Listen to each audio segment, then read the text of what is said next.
One of the greatest paradoxes in Judaism is the balance and synthesis of the natural and the supernatural. That's why the first mitzvah that we were ever given is the mitzvah of a lunar calendar. This year, it coincides with Parshas Tazria, which is very, very interesting and somewhat paradoxical.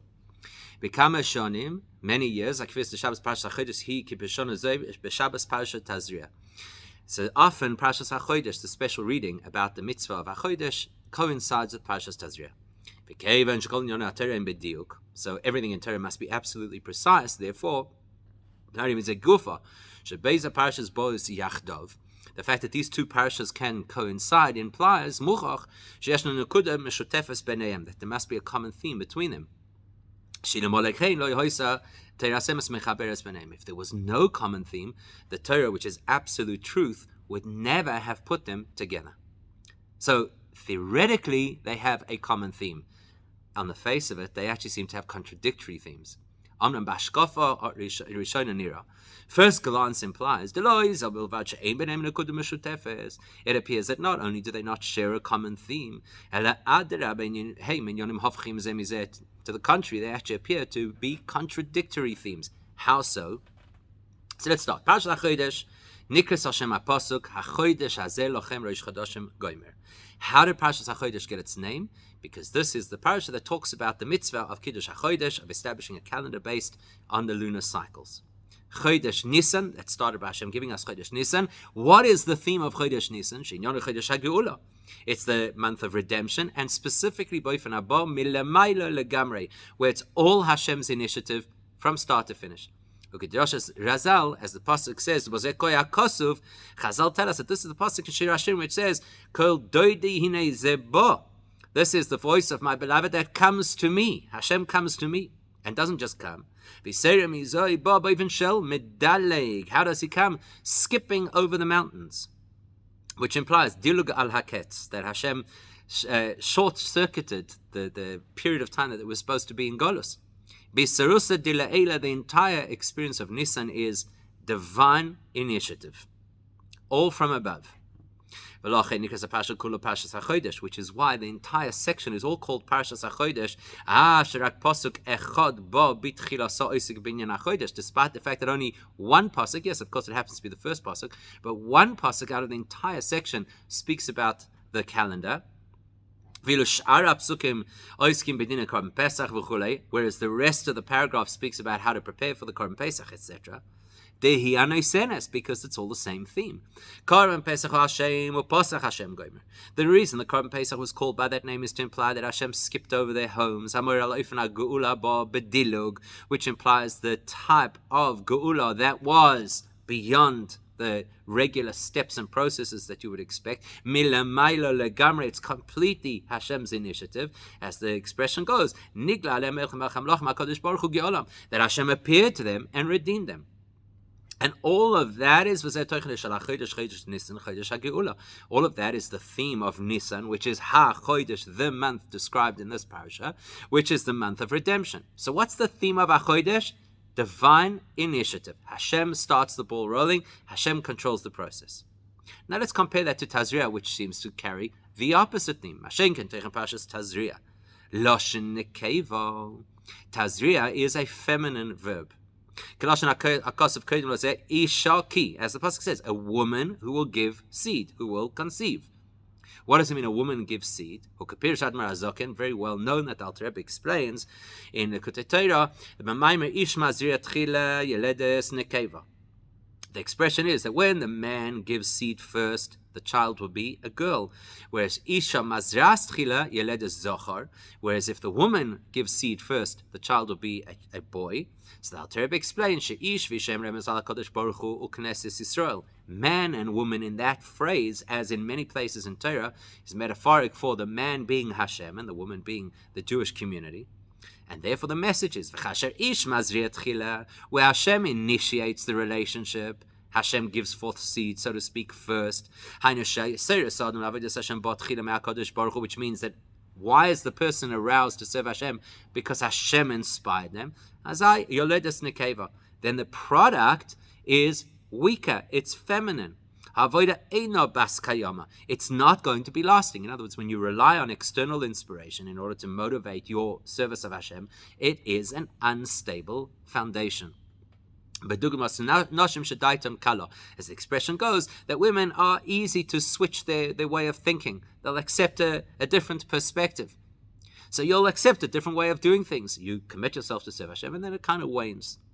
Whereas, says the Alter Rebbe, when the woman takes the initiative, which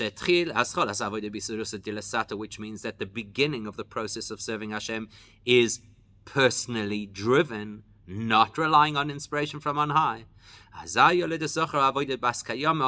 then it's a lasting type of dedication to Hashem. So if that's the case, then that means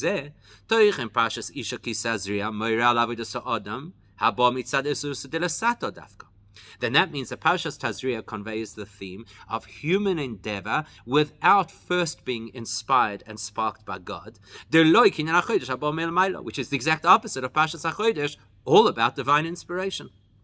How then can the two of them come together? How then can they share a common theme? It appears that they have opposite themes. So in order to understand this, we're going to analyze the difference between the concept of a chodesh, month, which is what this parish is all about, and the broader concept of a shana, a year, which we speak about in other places in the Torah, and again also appear to be two contradictory systems. Commenting on this pasuk that says that this month Nisan will be the first of all the months of the year, there are various commentators. We're going to look at two. Let's first look at the simplest explanation. So the Ibn Ezra, who is one of the classic commentators on the Torah, says, what's the difference between a month and a year? So he explains,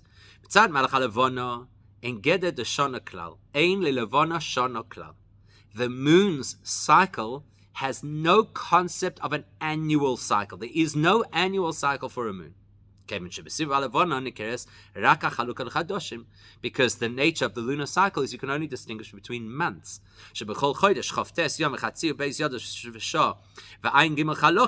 Because what is a lunar month? 29 and a few fractions of a day. And in that time, that is a full orbit of the moon. Even relative to the sun's position relative to Earth. The moon does a complete cycle in 29 and a bit days. And that's when you see a new moon.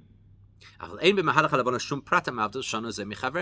nothing in the lunar cycle that distinguishes one year from another. So lunar cycle equals month cycles.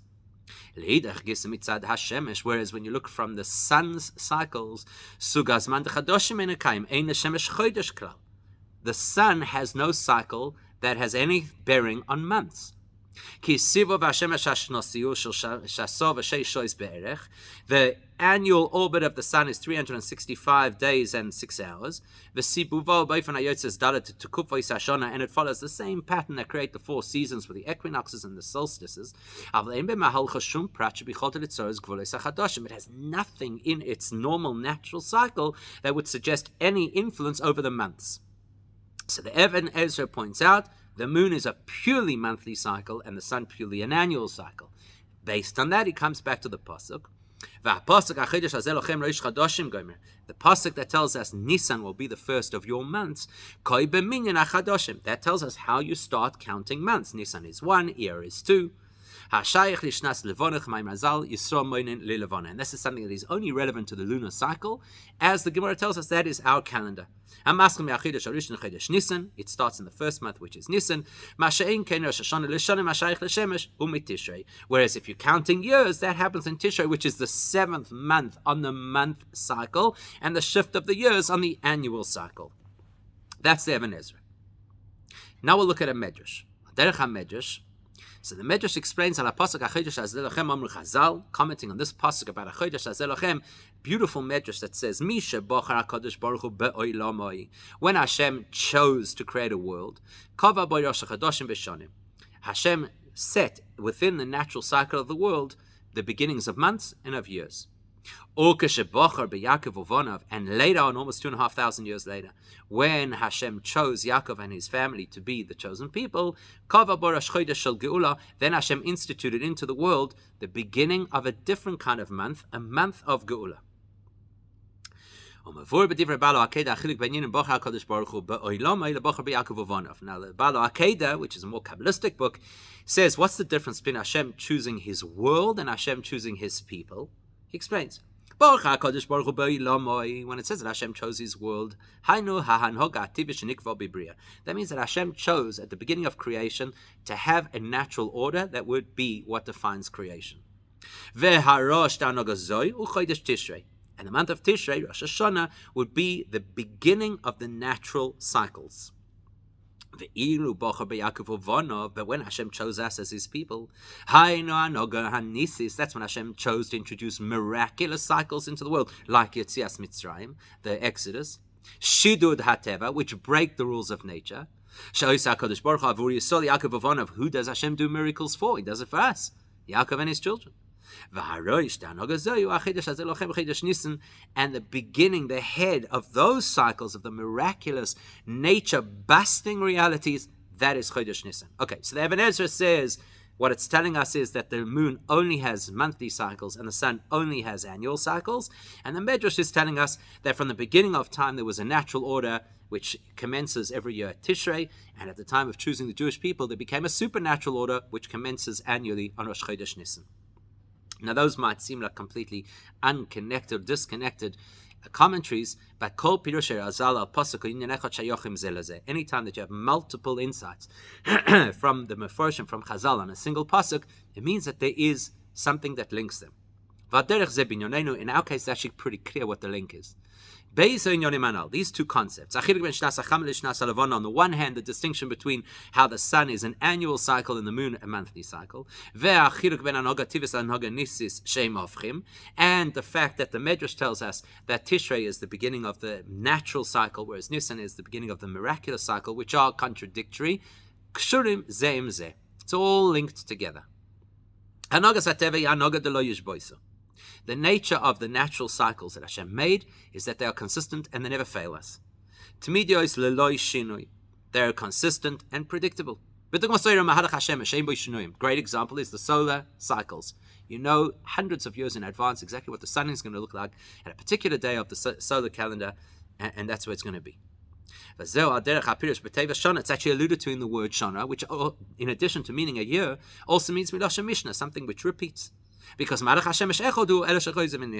it's a single orbit of the sun that consistently repeats itself on an annual basis. That is nature. It's a process. You mix these chemicals together, you will always get the same reaction.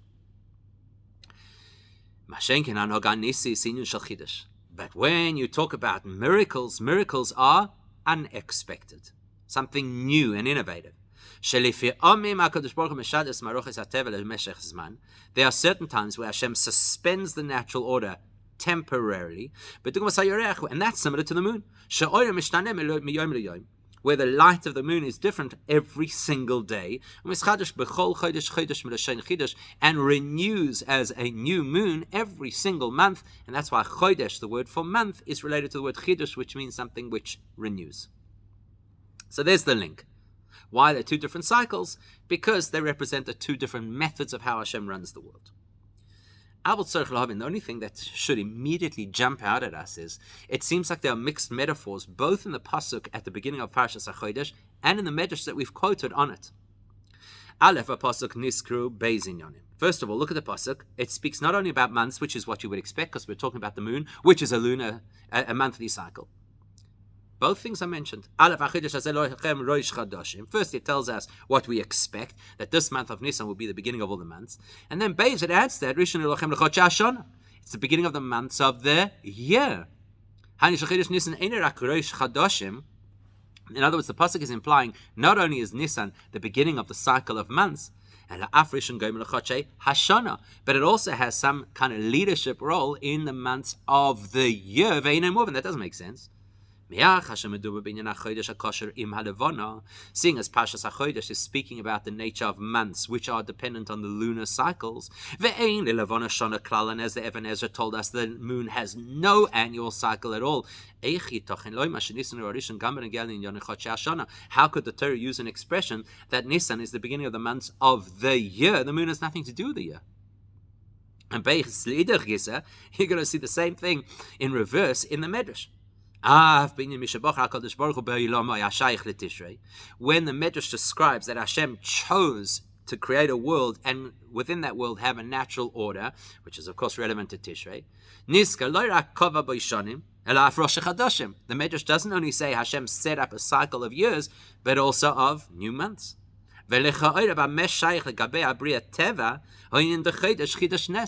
So why on earth and how does the concept of chidush, of innovation, of miraculous, of supernatural, fit in the narrative about the creation of nature? And that must lead us to understand that they're not as mutually exclusive as we'd believe. Therefore, we have no choice but to say, even though in the most broad strokes, Tishrei is the month of nature, and Nisan is the month of miracles, there must still be a synthesis between them. Meaning, even in the natural order, before the Jewish people enter the scene and miracles start to happen, already there's something miraculous within nature. And the same logic applies the other way. The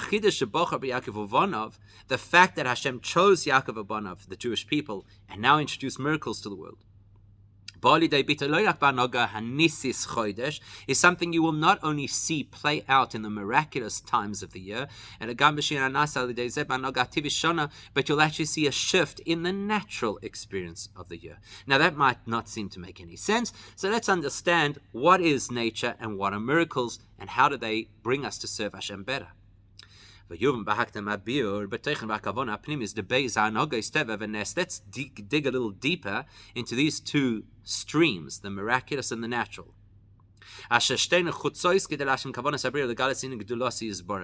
Both streams are necessary to achieve why there is a world and to help us appreciate Hashem's greatness. But obviously in different ways. Nature will express Hashem's greatness one way and miracles another way. What is the difference? It's quite obvious that the purpose of miracles is to represent to us how Hashem is beyond any restrictions. In other words, when a miracle happens, you recognize that Hashem is completely beyond anything that occurs within the world. How does the world sense the fact that Hashem is completely beyond the rules of the world? Because the rules are broken. The miracle breaks the parameters of nature. And that then becomes evidence to us that the natural order and its rules have no bearing on Hashem. So we recognize that Hashem is beyond the world. What do miracles do? Teach me that Hashem is supreme and in control. And what is the purpose of the natural order? The purpose of nature is to recognize Hashem's involvement in the world. To the point that we see that the world itself is not distinct and separate from Hashem, but rather is one with Hashem, until eventually you realize that nature is actually divine expression. Not only miracles are divine expression, nature is divine expression too. Seeing as the whole purpose of creation was to service the Torah and in turn the Jewish people. Therefore we must conclude whatever's happening in the natural world has to not only reflect in but be dependent on how we serve Hashem. Move on, which indicates you'd expect that miracles are related to the Jewish people. That's when Hashem chose us and therefore started to do miracles. So not only is that tluya b'avodas b'nei Yisrael dependent on our input and efforts. In other words, Hashem does miracles when we do what we're supposed to. Even the element that Hashem chose, the natural order, that's also equally dependent on our service of Hashem. And that's why, for example, the Gemara tells us that the Torah was given on the 6th day of Sivan, which was hinted to already right at the beginning of creation, because the creation of the natural order waited for the Jewish people to commit to Torah in order to validate its existence.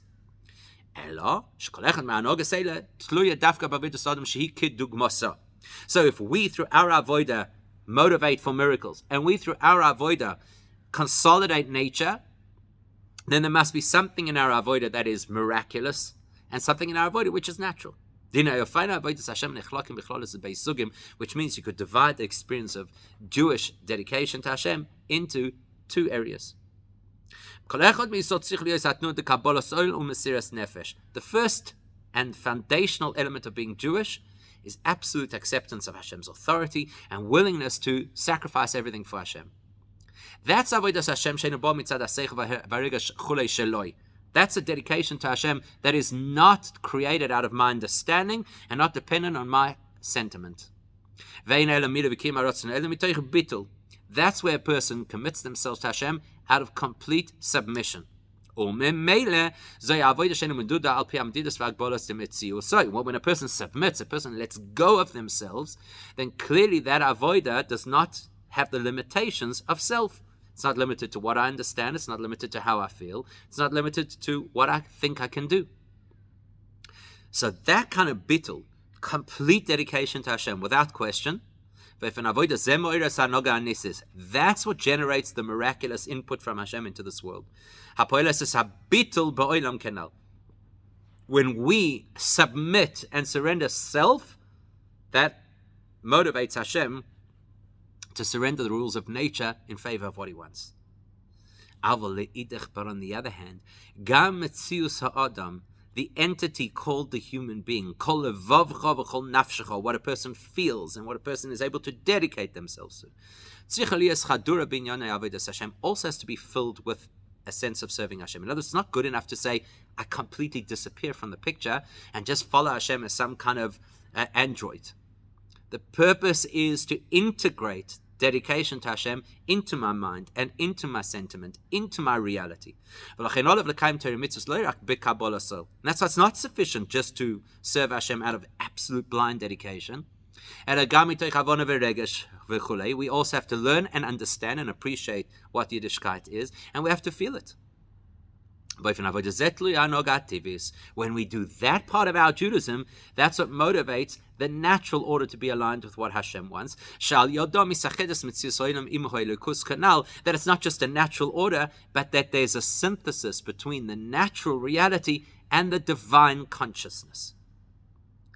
So there's two ways to serve Hashem, and again, very much like you think that miracles and nature are at loggerheads, and Tazria and HaChodesh are completely different themes, it's probable to think that Mesiras Nefesh and understanding or experiencing my Judaism are two completely unrelated ways to serve Hashem, and that's not the truth. The goal of everything in Judaism is synthesis, is unity. In our conversation, we're looking for the synthesis between the natural and the miraculous. The reason we believe so strongly that the natural and the supernatural are completely exclusive, mutually exclusive, is only true at a level of divine reality that is revealed elements of divine energy. Where those different radiations of divine energy split into different channels. There's a particular channel called the miraculous, which breaks and supersedes the rules of nature. And there's a different channel, which is the channel of divine energy that has been calibrated to work in the structure of nature. Two different channels. You can't be in that channel if you're in this channel. That's when you're talking about oiros, that which the energy that radiates from the source, from Hashem's essence. When I examine Hashem's essence, the infinite and the finite, the unlimited and the limited, in a base kavin are no longer two channels when you're looking at the essence. It's one reality. All that they do is they both express Hashem's perfection. And As the expression goes, Im toimar sheyesh lo koyach bli gvul ve'ein lo koyach bigvul. If you were to suggest that Hashem only has infinite power and not finite powers, you'd detract from Hashem's perfection. So just as you take white light and shine it through a prism and it becomes a rainbow of colors, the rainbow of colors are not different channels. They're all expressions of the incredible ability of light. The fact that Hashem can break nature and be within nature are not two different channels. They are the same theme. This is Hashem's truth. This is Hashem's perfection. If I take a look at a deeper level, whether it be nature or supernature, it is all an expression of Hashem's ability.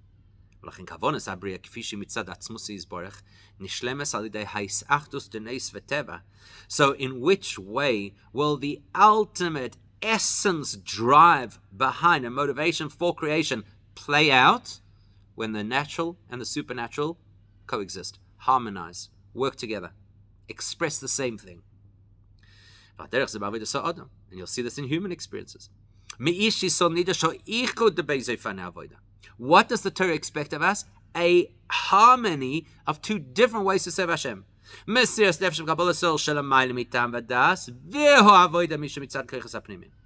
does Torah expect of us? Complete dedication to Hashem that is beyond the rational mind, and at the same time to resonate with that same service of Hashem in a rational way. How do you think that's possible? It's not possible unless you can activate the essence of your own soul. The essence of the soul, much like the essence of Hashem, doesn't have different channels. It's all an expression of a single, unified dedication to Hashem. If Hashem needs me to submit, I submit. If Hashem needs me to feel, I feel. It's no contradiction. I'm doing what Hashem wants. So now that we understand that at the deepest level, nature and miracles are actually the same thing, just an expression of divine truth. So therefore the way they pan out in the world,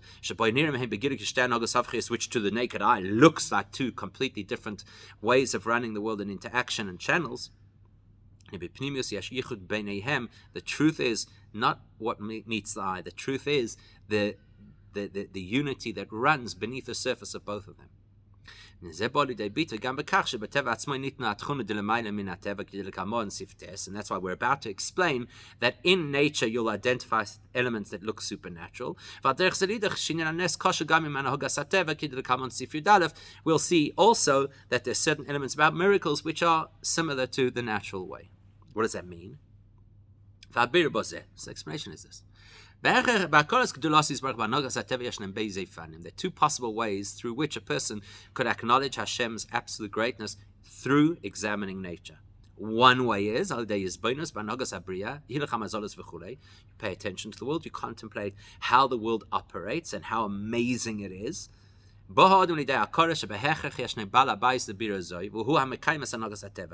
That makes it clear in my head that there has to be a supreme controller who runs this world. As the Rambam describes, when Avraham Avinu was very young, he began to wonder, how is it possible that all these various elements that move throughout the universe are in play without someone controlling them? Who is that force? Because it's impossible for the universe to run itself. So that's one kind of meditation, which is I recognize by looking at the world that there has to be a controller. Then you have a different kind of contemplation, less common. You don't think about the complexity of creation, you think about the consistency of creation. You contemplate the consistency of creation, which is when you contemplate the fact that the natural order doesn't change. The sun always rises. These chemical compounds always produce that reaction. Person begins to recognize the fact that there's this perpetuation of nature, that the species keep regenerating themselves. That cannot be their own ability, their own power, because they're all fundamentally short-term beings that are going to die and disappear. The truth is, when you really think about it, you also recognize that the divine energy that is invested within the world also isn't powerful enough to keep that consistent process running all the time. It must be that Hashem has embedded Ein Sof, his infinite self, into nature. That's why it keeps going without a stop. Which means that embedded in the natural order is the sense of that which is completely supernatural, that which has no end. That recalibrates for us the statement in the Medrash. When Hashem chose to create his world, he established as part of the world not only years, but also Rosh Chodesh. Miloshen Chazal move on. What they imply over here in this Medrash is we're not looking at the world from the perspective of once it is created and locked into its natural systems. We're looking at the world from the perspective of Hashem's motivation and choice to make a world, which is very similar to Hashem's choice to have Jewish people. And from that high level perspective, Hashem dafka includes Rosh Chodesh, the possibility for Chiddush, the supernatural, into the world. The world itself is a natural place, but Hashem's choice imbues that natural space with Ein Sof, that which is supernatural.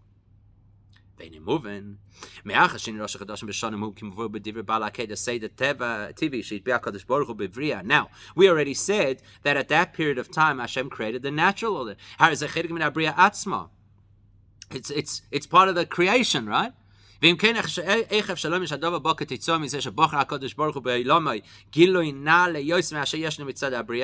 would you have to use such a strong term like Hashem choosing to create? Creation is a very kind of docile, understandable, manageable reality. Bochar is something that is major, that is shakes the core. And Abirbo's explanation is mitzad inyan bochar HaKadosh Baruch Hu ba'ilame. That's exactly the point, because Hashem invoked choice in order to create the world. And we know in many places in Hasidus that true choice relies on the essence being revealed, the deepest essence of Hashem. If you're looking from the deepest essence of Hashem, the natural and that which is completely beyond natural is all a single theme. And therefore within the natural order you can experience that which is beyond the nature, the sense of eternity. Just as Hashem never changes, so you feel in nature the systems never change. And now we understand why specifically the Medrash says that when Hashem chose to create the world, he imbued into the world not only years, cycles, but also Rosh Chodoshim.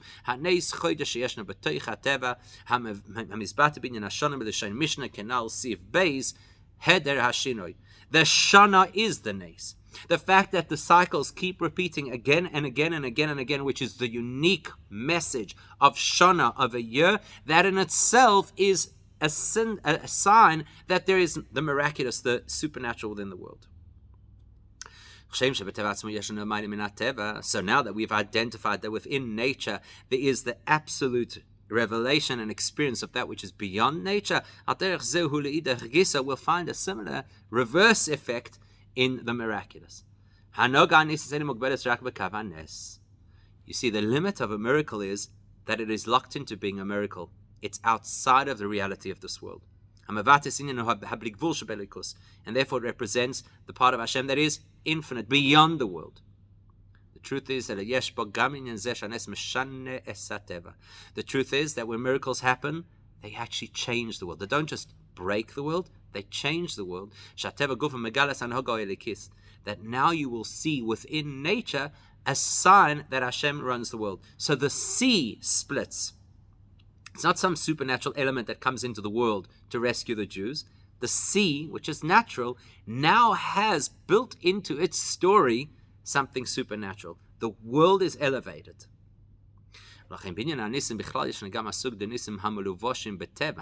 And that's why you get miracles that manifest through natural processes, which also seem to be so paradoxical, because on the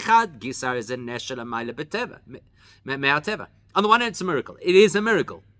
Purim is a miracle. It's beyond nature. And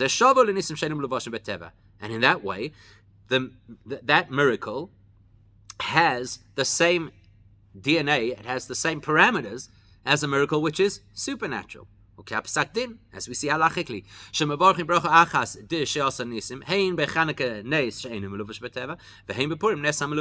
we say the same bracha to commemorate the supernatural miracles of Chanukah as we say to commemorate the natural miracles of Purim. In fact, Chazal tell us that it's specifically those miracles that are embedded and enclosed within the natural order, that those are the greatest miracles that only Hashem can identify.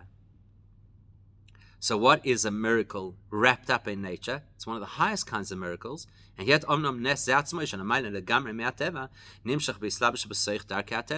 in spite of the fact that it's one of the greatest miracles you could ever have, how does it arrive? How does it present? Totally clothed within the realm of nature. And therefore these are really powerful miracles, because they illustrate that the miracle is there to show how nature is controlled by Hashem, not to break nature, to elevate and to reveal to us the truth of nature. I know that means that even in the miracle which is completely supernatural, there is the characteristic of nature. What are we witnessing when we see a miracle? We're not just seeing the smashing of the rules of nature. We're seeing the elevation, the upgrading of nature to become miraculous. He has a natural process that turned into a miracle.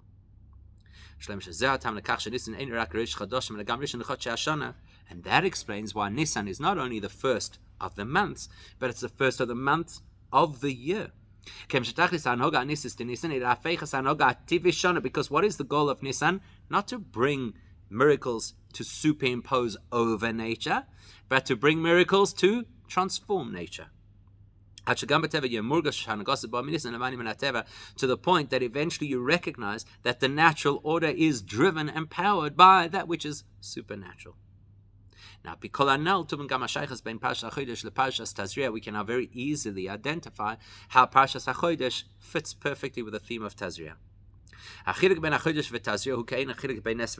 we already identified, the differences between HaChodesh and Tazria are quite similar to the differences between miracles and nature. Because HaChodesh is all about Hashem's input, which sounds like miracles. Totally outside of the realm of human experience, like a miracle. Whereas Tazria implies human endeavor, as we discussed at the beginning of the Sikha. That's very much about the human and the human characteristics, human nature, human personality, etc., which is very much like nature. So now when the two of them fuse together, and you have on the same Shabbos both Tazria and HaChodesh, that highlights for us that Tazria and HaChodesh are not different themes, they're identical. They both express the same concept of each one being an expression of Hashem's truth. When Mashiach comes, we'll see this quite openly, as expressed in the pasuk that says, a man and a man will bring to birth. The first man that refers to Hashem's input. Implying that we will see and experience the greatness of when Hashem takes lead. And yet at the same time it will be like a male is born, implying the greatness of human endeavor that creates a lasting impact. Because when you fuse the two realities of the natural and the supernatural, of Mesiras Nefesh and experiencing our Judaism, of the input from Hashem and the input from humans, when you put that all together into a single dedication to Hashem, then you have both benefits. The highest input with the most lasting value, which in Mitzvah Hashem we should see with the coming of Mashiach now.